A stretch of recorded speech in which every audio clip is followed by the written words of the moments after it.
So what if I told you that yards after the catch could transform the Saints offense into something absolutely terrifying while making Derek Carr and the offensive line's jobs a whole lot easier?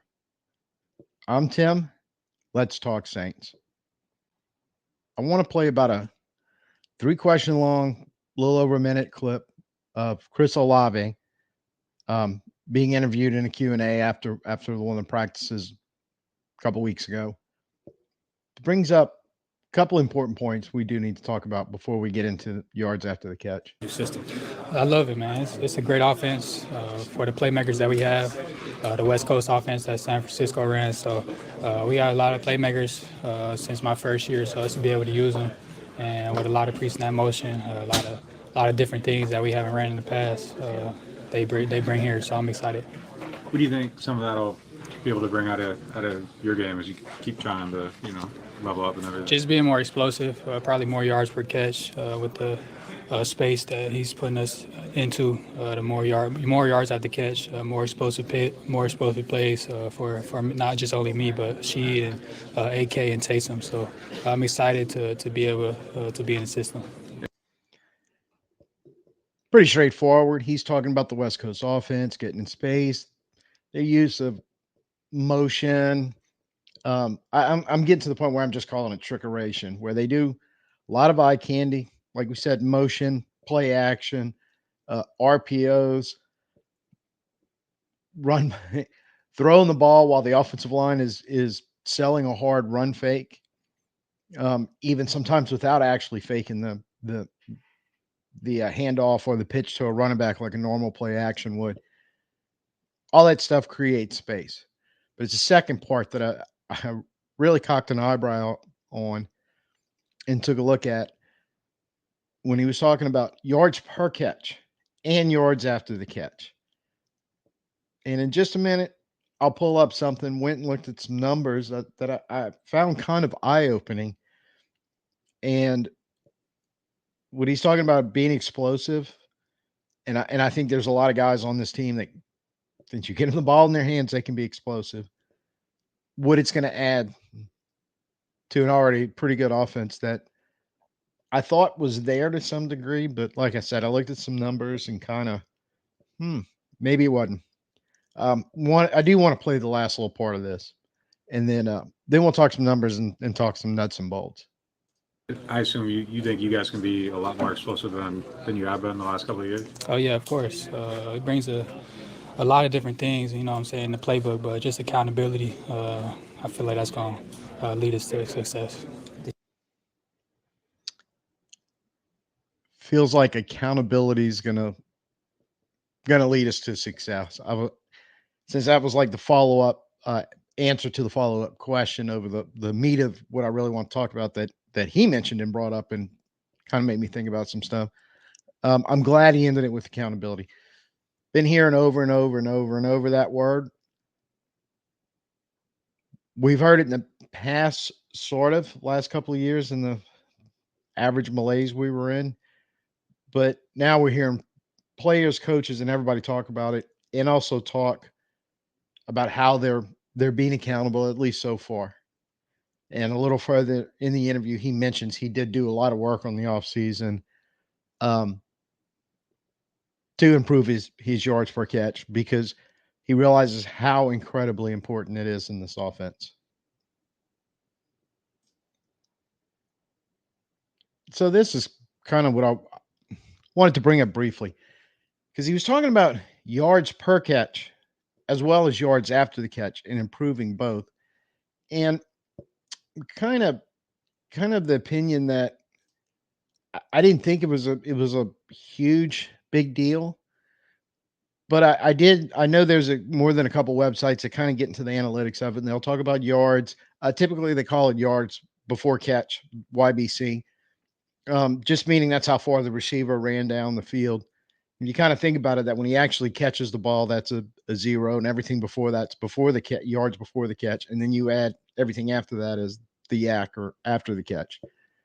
So then he brought up the San Francisco West Coast style offense we're trying to run, trying to modeling ourselves after. And So let me just go look at their 1 and 2 from last year. Debo Samuels, Brandon Ayuk. Pull up Olave and Shaheed, are looking like our 1 and 2 this year. And look at their numbers, yards before the catch. And I think that's kind of another way of saying yards per catch. And then the yards after the catch. And found it kind of surprising that when you look at the yards before the catch, it's pretty close. Ayuk has about 3 times as much um, of the YBC and almost double, well, actually over double the average than Samuels has. Olave and Shaheed are both kind of close to each other, but if you add up the total yards, um, they're not that far apart. Roughly 12, a little over 1,200, not 1,300, somewhere in there between Samuels and Ayuk for the catch. 12-ish, somewhere in there for Olave and Shaheed. So it's like, well, I guess maybe we're a little behind, a little improvement, but I'm on. Yeah, the scheme, the eye candy, and all that stuff helps spring them open a little bit downfield. The play action will give them more opportunities downfield. All that stuff before the catch. Yeah, I can see that. But I didn't think there'd be this big of a disparity after the catch. Now, again, to keep it all in context, there's a couple of things we need to talk about first. One of which we know Frisco, and he's telling us they do, and now it's an point of emphasis for the receivers in our offense. That basically, yes, we're going to work on certain things. We're going to do certain things that for it to work. So we might be throwing the ball short of the sticks on third down because we need to get rid of it quick, or it's maybe a third and short situation. So we're going to sell hard the possibility of a run, but still looking to throw it. So it's going to be coming out quick, not very far downfield. You're going to have to get in space, catch it, or get into the space, catch it, and move downfield to pick up what we need, or making an explosive play and break it.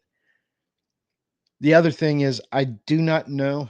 I wish somebody would tell us, but they probably won't. I don't even know if that was a point of emphasis or stress or even designed or attempted in what we were running the last couple of years in offense, where if it was an afterthought, if we happen to get some yards after the catch, that it was more a focus on everything before the catch, constantly trying to throw the ball downfield. If you think of some of the games where we struggled to do that, and against the defense, I was almost expecting it, knowing what we were doing before we snapped the ball. It's an interesting thought. So I'm not totally worried that when you look at 8.8, 5.1 on roughly about 900 yards after the catch, and Shaheed and Olave don't even really approach that number. I don't think it's a great, huge worry in do they have the ability to do it? Because I think they do. They're both fast, explosive guys. I would think they can handle it, but more of the point of emphasis, and that's what he was talking about. Stressing, hey, we need to be good on the yards before the catch, the yards per catch, but we definitely need to be very good in the yards after the catch. It's very important, and we do need to talk about why.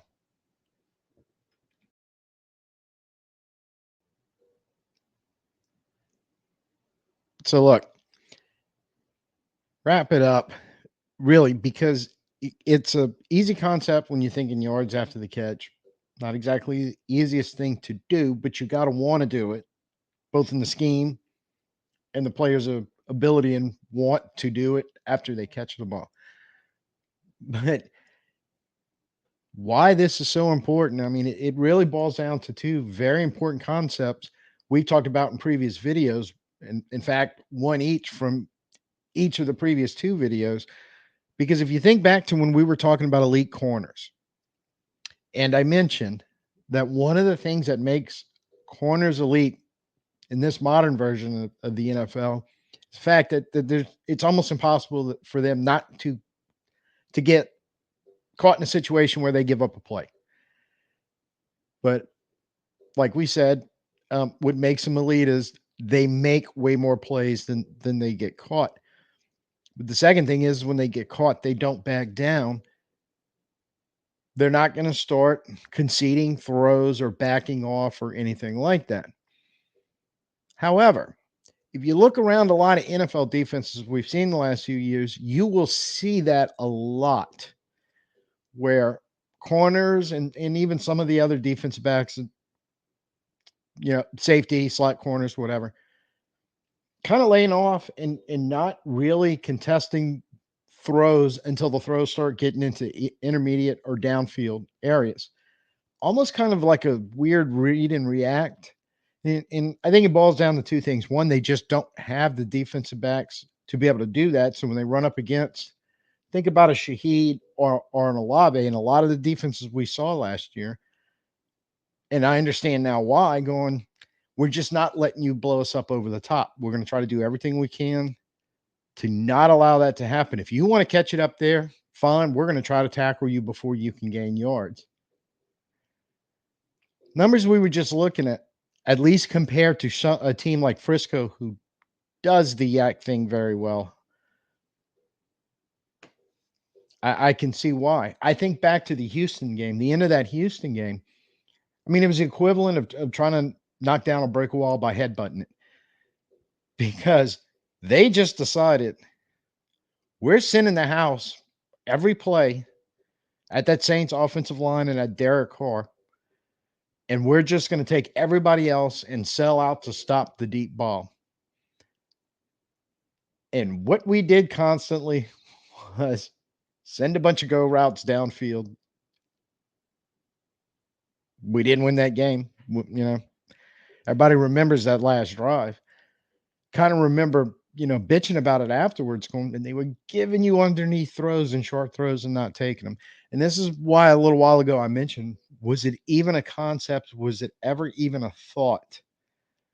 We know motion and the eye candy and all, like I'm starting to call it, never really played into it to try to spring these guys open in space. They were constantly having to win basically one-on-one battles downfield to be able to get the ball. Now, the second concept this ties into is from our O-line video and Eric McCoy. He said it best: pass blocking is hard.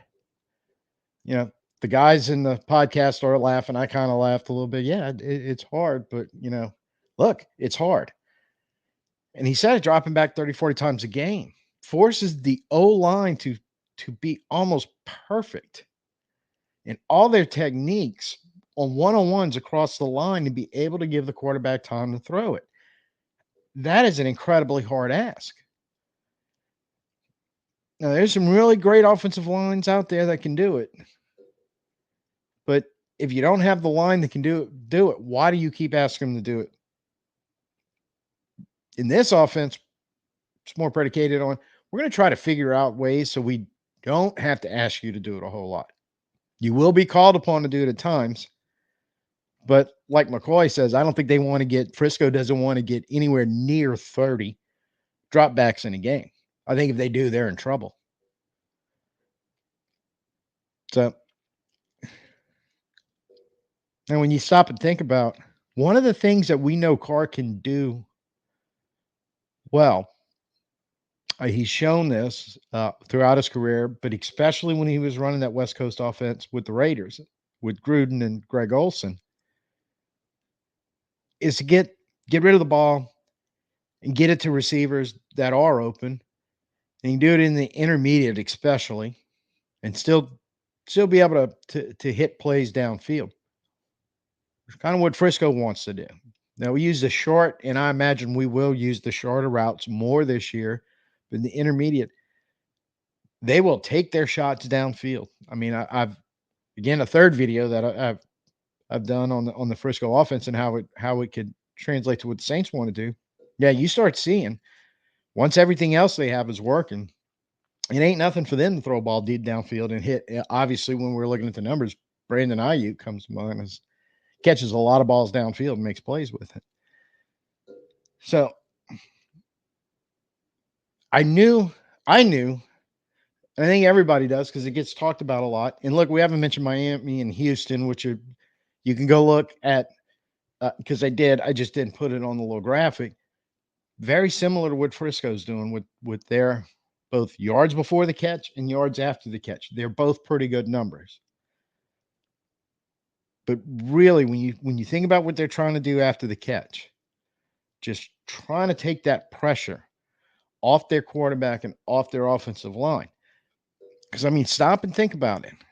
You know, I've had a little bit of a epiphany the last couple of weeks doing the research and working on these stretch of videos. Going, I think Eric McCoy brought up a good point in that Houston game. The end of that Houston game kind of shows it that a team you're playing against on the defensive side, just getting to the point in the game where they're going, we're sending 6 or 7 and we're defending deep with the rest.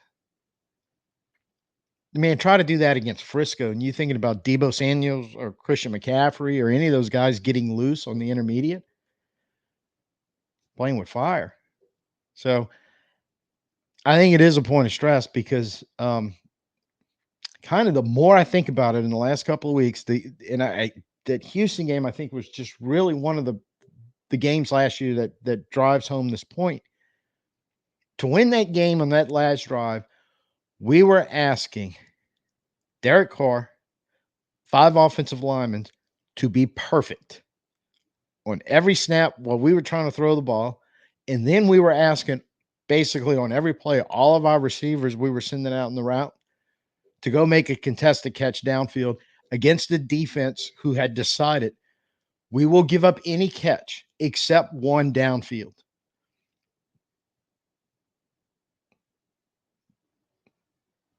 YAC would have helped out a lot if you could just flip one to Taysom or Shaheed or somebody at 5 yards because they didn't seem to care. Not a whole lot. Really weren't contesting anything in that area. And let's see if we can get chunk plays that way, scheming something up that way. Using a little eye candy beforehand to really confuse them and maybe slow down or counteract some of that pass rush. So you got a little more time back there, and you're not asking 5 guys who pretty much were shaky all year. And I'm being kind saying shaky, but now you're asking them to be perfect. So hugely important.